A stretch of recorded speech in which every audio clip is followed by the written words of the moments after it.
Vishnu Chitta admonishes Kodai and presents a new garland to Perumal.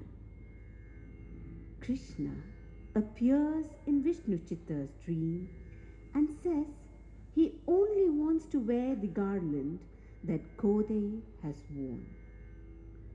From then, she is known as Andal, the girl who rules over the Lord.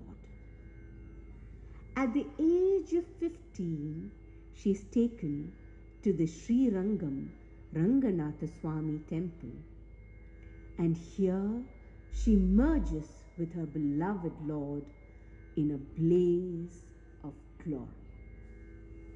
Kakkate purva phalgunyam tulasi kananodbhavam vande vishvambharam godam namah Sri Ranganayaki.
Take